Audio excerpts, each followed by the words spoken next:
best team in football because I think there are clearly, as I said, the two best teams in football, one in the AFC, one in the NFC. There is this debate out there because while the Kansas City Chiefs are undefeated and the Detroit Lions have a loss, you can make an argument that Detroit Lions are the most complete team in football. Josh, do you buy that sentiment?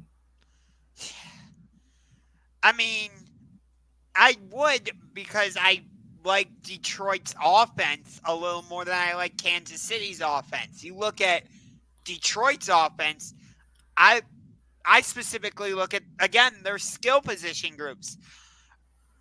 When comparing the two, like I don't know if I can trust Kansas City's wide receiving core. I know they have Travis Kelsey. I know they just got DeAndre Hopkins. Excuse me. But then I look over at Detroit. I'm like, you got David Montgomery, you got Jameer Gibbs, you got Amon-Ra St. Brown, Sam Laporta, Jamison Williams. That's a lot surrounding Jared Goff. And again, you look at Kansas City. They yes, they have Kareem Hunt. They're gonna get Isaiah Pacheco back at some point. We'll see if Juju comes back, or he might already be back. I don't remember. And by the way, Rashid Rice, I don't know. There hasn't been really an official word on if he could come back for a potential playoff run. Right. So because I have that question mark over Kansas City in terms of their skill position group, I would favor Detroit. But it's really a coin flip right now, which I'm sure Bills fans don't want to hear that term, coin flip. Well. I don't think Buffalo is even the third best team. I think it's probably Baltimore. I would put Baltimore over Buffalo, especially because Baltimore hammered them head to head in Week 4.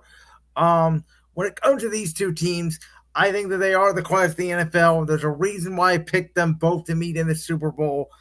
I think it comes down to who would you pick at a Super Bowl right now today? If this is our Super Bowl matchup, who would you pick to win the game? And I'm sorry, Detroit, and I'm sorry to our friend Jalen Sandvik. I love you, and I was thoroughly impressed by what you did going to Green Bay in a rainstorm in your first outdoor game of the year and pretty much dismantling the Packers. I don't care what the final score said. That game was really competitive from the second quarter on.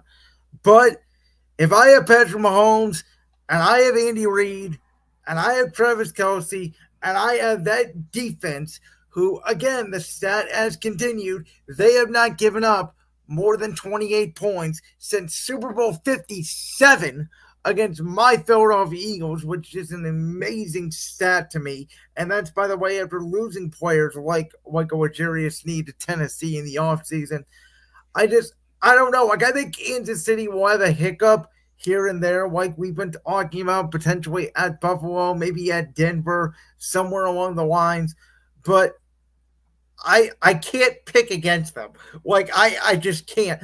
I've seen the Lions sometimes get a little bit away from their past game. We saw them, against Tampa Bay lose that game. We saw a very close game against Seattle where, if it wasn't for some big plays, maybe they lose that game at home to a team that seems to have their number. But Sunday was impressive for Detroit. And to me, like you said, maybe Bills fans don't want to hear it. Maybe Bucks fans don't want to hear it after last night. But I think it's a coin flip. Yeah.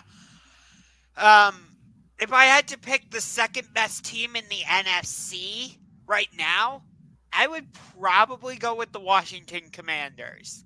See, and this is where, and I completely understand where you're coming from. To be honest with you, I think it's my team. I think it's Philadelphia. I know people don't trust the coach, which I get. Whatever. I don't understand why people hate on Sirianni. To me, Sirianni and Dan Campbell are the same coach. I literally don't see a difference. That's just me. I think this Philly team, you have asked me for the past, 6 months, is the real Jalen Hurts going to show up? Which Jalen Hurts going to show up? Well, that Jalen Hurts hasn't turned the ball over since week 4. Saquon Barkley has been an absolute monster. And he did a reverse hurdle. And he did that. And by the way, yes, Washington got Marshawn Lattimore. And yes, their defense is better. But has anybody paid attention to my defense and what we've been doing the last 4 weeks since the bye? My defense is getting better by the snap. And this team, listen, I know somehow we made that game against Jacksonville close. I get it. Saquon Barkley fumble. Was it a fumble? Was it not? I have no freaking idea. It seemed to change the game. But I think the Eagles have the second best offensive line next to Detroit in the conference. I think they have as equal skill positions as Detroit. And I think talent wise, they are right there. Okay, let me say this. When I say Washington is the second best team, I don't think it's by a wide margin between them and Philly. But I trust Jaden Daniels a little bit more than Jalen Hurts right now. Just Well, by just next by like next week we will see. I mean, next week is the arguably the biggest game of the week. It's Thursday night. Commanders at Eagles. yes. Um by the way, is there any chance we could like sub out that Giants Cowboys Thanksgiving game for Commanders Eagles? Well, Please? well. By the way, that's not a Thanksgiving game. I don't know where you got that from. Eagles Commanders is week 11 and then week 16. No, no, what I'm saying is Giants Cowboys is on Thanksgiving. I'm saying can we trade that out for I wish, but no. that's what I'm saying. That's not the case. I wish they could flex Thanksgiving games, and they're not going to. That's going to be, oh god, Cooper Rush against Daniel Jones. Lord help us all. I think everybody's going to be at the kitchen table eating turkey anyway. Thank freaking God. Yeah. Um, This let me just say this. Looking at the Thanksgiving slate of games, the only good one is gonna be Bears Lions. Otherwise, I don't mean, is it even going to be good at this point? If Chicago loses to New England, it's man overboard. I don't even trust them. They should beat the hell out of New England. By the way, Drake May is look better than Caleb Williams. I don't even know where to start. Josh has got me all going on the Chicago Bears. I'm not even a Chicago Bears fan, and they have me so rattled I can't even think. God, uh I can only imagine being a fan of that sad sack of a franchise.